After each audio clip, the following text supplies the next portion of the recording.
followers. Yes, all my followers. Okay, so today is a look at the acceleration of gravity, section 2.3. Okay, so here is the difference we're making today. So, and we haven't talked a lot about gravity, just a little bit. But if we remove all the air, so there's no air resistance, all objects drop at the same rate. They all will fall together. This was something that was first observed by, or first conjectured by Galileo back in the 1600s. And it's something we don't rarely observe today because of air resistance. If I take and drop a rock or a piece of paper out my window, they will not fall together. But if we took all the air out, they would. This was a demonstration that was completed on the moon on one of the Apollo missions. They actually dropped a feather and a hammer at the same time and showed they fall because the moon has no air on it. And so the key thing to this that fits in with this section here is that we can assume then that the acceleration from gravity is constant. And if it is constant, we've been studying a whole list of equations that allows us to do some analysis with things that have constant accelerations. And so that's the reason this is all fits into this section here.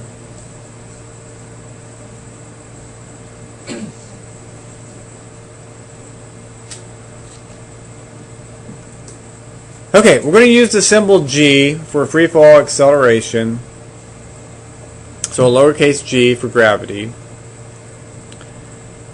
And then at the surface of the Earth, we're going to use these constants. Now, gravity, and this will come at a later chapter, we'll study gravity a little bit more, but gravity does vary with your location. But typically on the surface of the Earth, we're going to use negative 9.1. Now, I did throw in here the American gravity, negative 32, but we typically won't use that much. I mean, so most of our problems will be in the metric units, and we'll use the negative 9.8. I guess you may see me, if we added another significant digit, we could add that to negative 9.81.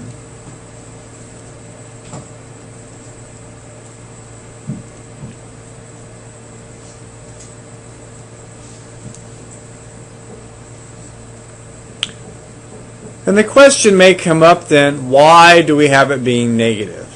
Well, it all has to do with direction. So basically remember that right now in physics, the direction indicated by the sign, right? So again, we're using one-dimensional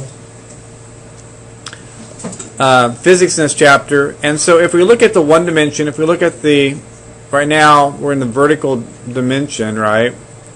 And so we're going to make things that go up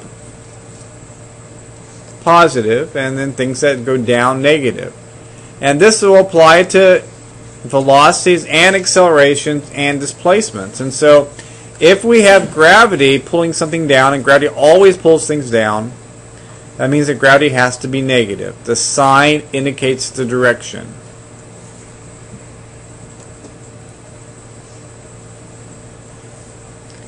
And that's just the notation when you use it. Down is negative, up is positive. In one of I cannot remember which physics class I had at K-State, one of my professors there decided to switch it around and have the other way. They wanted gravity being positive, so everything going up was negative. Which you can do it that way, just make sure that you're consistent. But it seems a little confusing to how we visualize things. So we're going to have down be negative, up be positive.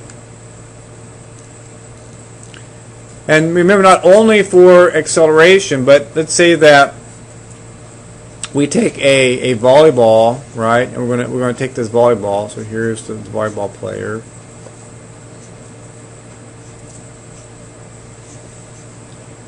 And we're going to hit this volleyball up. So if we give it an initial velocity, that didn't look right, does it? That's worse. We take an initial velocity, and if it's up, right, then we'll make it a positive because it's going up. But if the volleyball player does it and hits the volleyball down first, right, then my initial velocity will be negative. Because each one of those has a different effect on the ball, and so we make sure we have that distinction. Okay, formula. So we already have developed formula, so really we don't need a new set of formulas. Sometimes we can rewrite these to make them fit this. We won't necessarily have to. You know, our constant acceleration formulas, maybe I will somewhat compare these two. You know, we had 4 of these. I think our first one was delta x was what, 1/2 vi plus vf times delta t. Sometimes we can rewrite these. I say we don't necessarily have to, but when we do acceleration in one dimension, instead of having delta x, sometimes we would write that as delta y. Why would we do that? Why do we change delta x to delta y?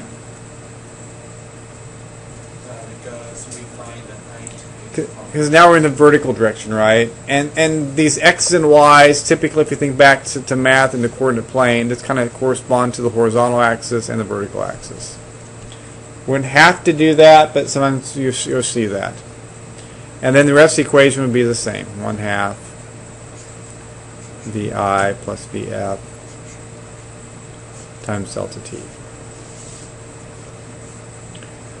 Let's see, the next one we had was Vf is Vi plus, what is it? Bless you, A delta t. So, you know, with gravity, what would we change in this one? Well, you know, A, sometimes we can write that as G.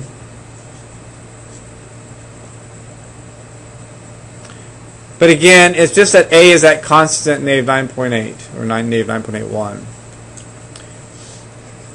Delta x is Vi delta t plus 1/2 A delta t squared.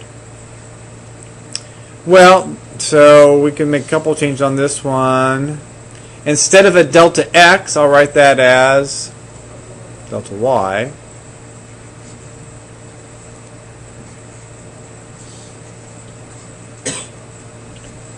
One half instead of A, I'll put G.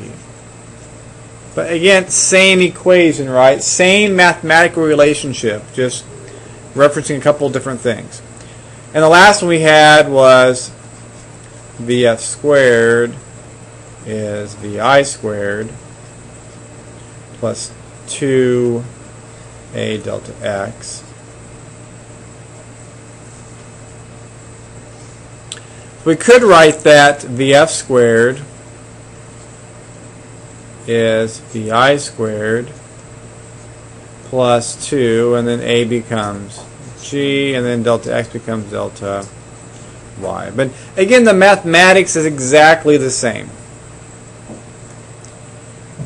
We're just adding, instead of the horizontal, going vertical, instead of A, putting G for that constant acceleration.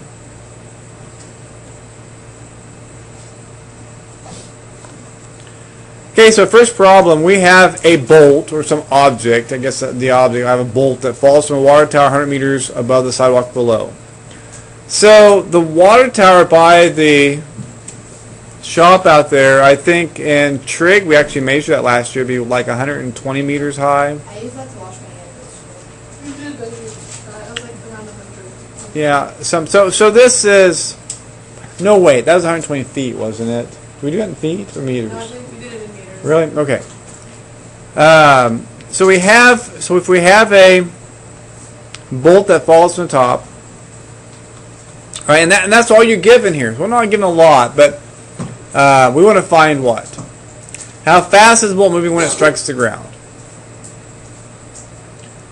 So again, good problem solving. what are we given? What do we want to find?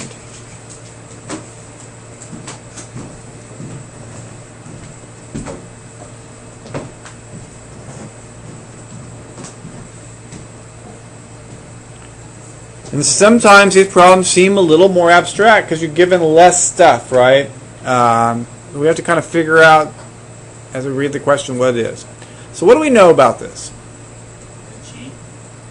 We know that this is, again, sometimes in some questions you may say it's an object falling on another planet, right? And they give another G. But this one, if it's not specified, this is Earth. So we're going to say that gravity, expression of gravity, we know that. That's a constant, -9.8.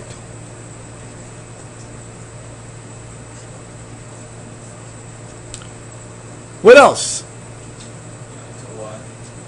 Delta Y. We know that. How far is it going to fall? And you're going to have to be a little careful with delta Y here. Let me show you something about delta Y because that's another little tricky thing on this one. First off, we know that delta Y, let me pull this down a little bit. Delta Y is YF minus YI. Now in this problem, what's YF? And remember, YF would be my final position, final vertical position. What's the final position of the bolt? 0, right? It's on the ground. So it's going to be 0. What's the initial position of the bolt? 100 meters.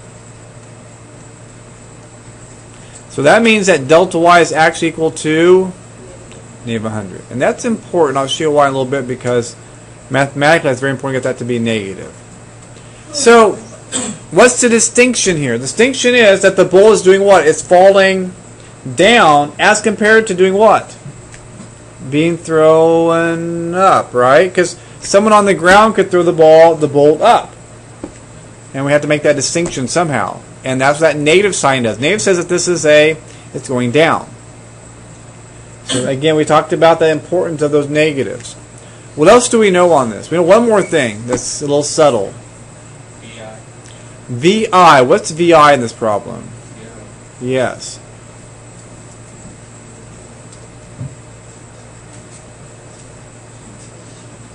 Now, what part of the question tells me VI is 0? The fact is that it just up here. That just falls off, right? Now, we could change this problem, have someone at the top of the water tower throwing it down, right? The initial velocity down. Well, they could be at the top tossing it up, and that would change that VI. But this time, VI is 0 because it's going down. And what do I want to find on this one?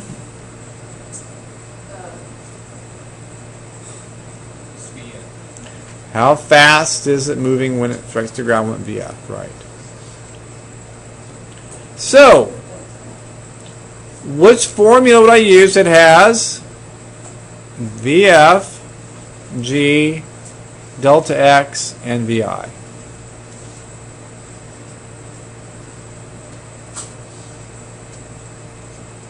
Which one has all those things in it? VF squared equals VI squared plus half of G delta Y. No, it's just Not quite. 2G delta Y. Right, and if I think about it, right, it's one without time, right? This one down here, no time involved. So let's see. It's going to be so VF squared equals VI squared plus 2G delta Y, and then I need to solve for VF. How do I solve for VF? Square root both sides, right? In fact, it's going to be plus or minus.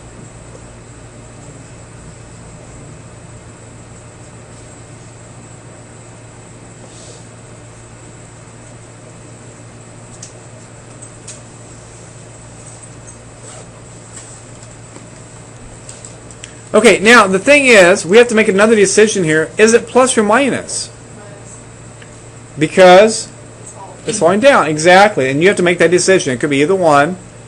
And based on what we know, it's going to be minus.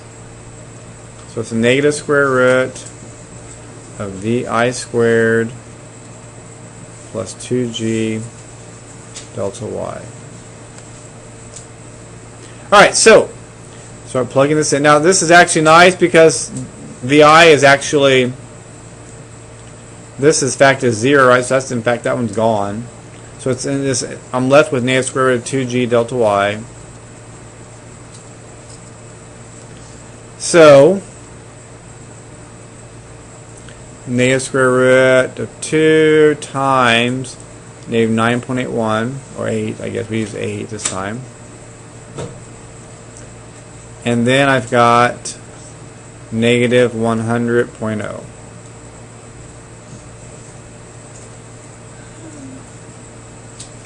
So if I take and calculate that out,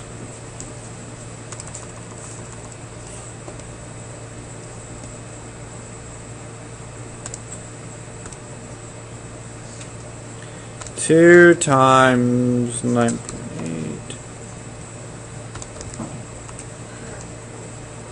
All right, if I keep 2 digits, what do you guys get? 44. And what units would I have?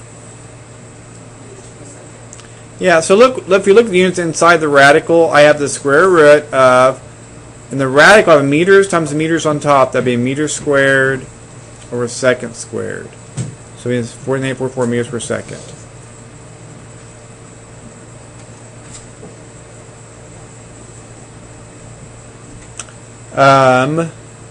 Okay. Now, let me say one thing that happens a lot, because I often have this situation, and let me see if I can pull up my document camera here.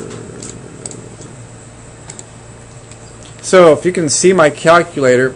So, often, I have students doing this on test, and see if you can tell me what happened on this one. And they get this error. Why do they get this? What did they do wrong on this problem? And I'll go back to the problem. What happened on this one? And this, yes, and this happens quite a bit. I'll have a student on a test that's just so frustrated almost to tears because they can't get this to work out. And what they did is, on the 100, they did not make it negative. Okay? And so they don't make it negative, they type it in, and so it always comes out to be an error on the calculator. They're not sure why. So be aware of that, because that's been an issue that we've had to deal with. So very important here, because if a student is falling below the bolt, right, the big question is how much time do you have to move so it doesn't hit you on the head? You see this bolt starting to fall right above your head, how long do you have to move before it hits you? So a very important question to answer now.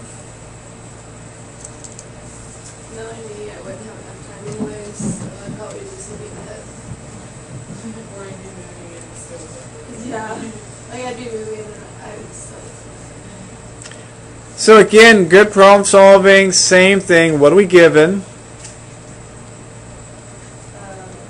What do we want to find? Okay, we want to find time, right? Yes, so we're going to find delta t this time. Good. We want to find delta t. We have a lot of the same stuff, right? We know that delta y is negative 100. We know that G is 9.8. We know that VI is 0.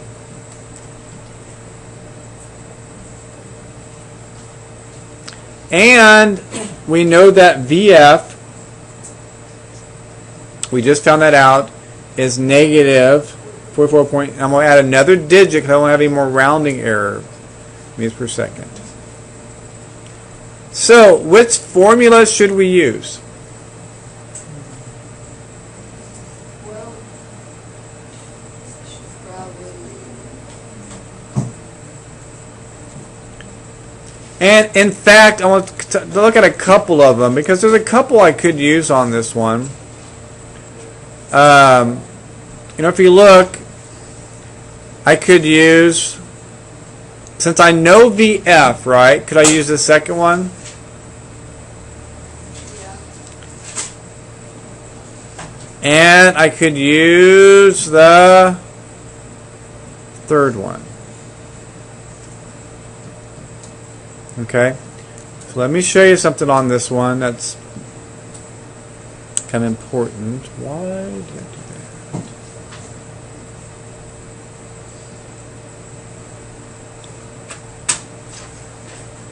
So if we use,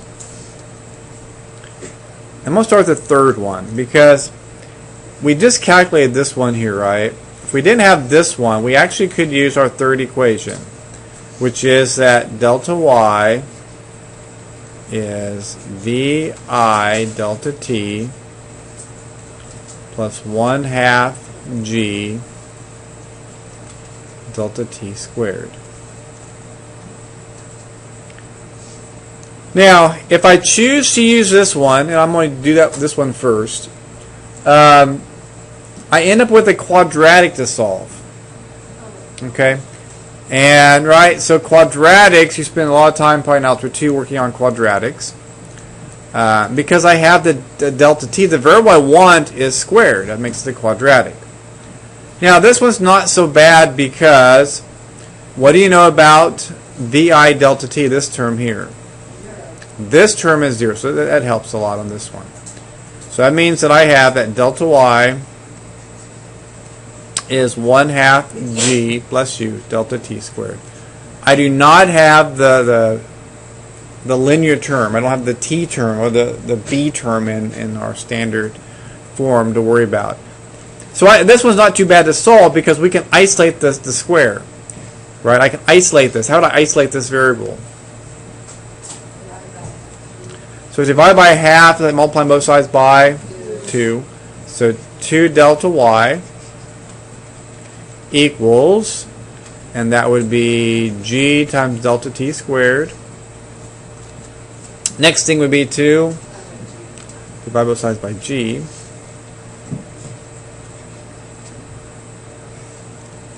So now I have that delta t squared equals 2 delta y over 2. No, over g, I mean not 2. Over g. And then what do I do with both sides? Square root both sides. Right, I need plus or minus. But this one's not so much of a decision on plus or minus because since it's time, what's time have to be? So time will have to be the positive.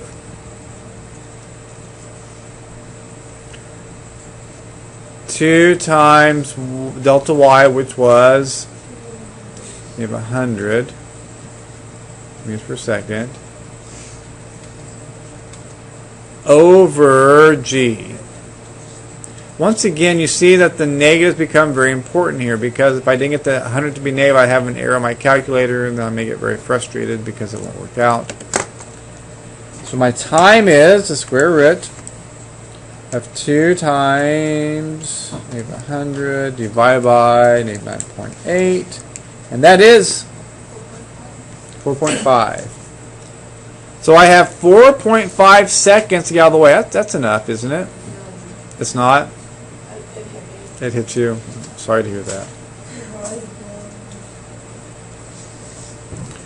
Okay, now, there is another way to do this, and I said that because we had calculated VF already, right? So kind of the alternative to this is that we could use that VF is VI plus G delta T.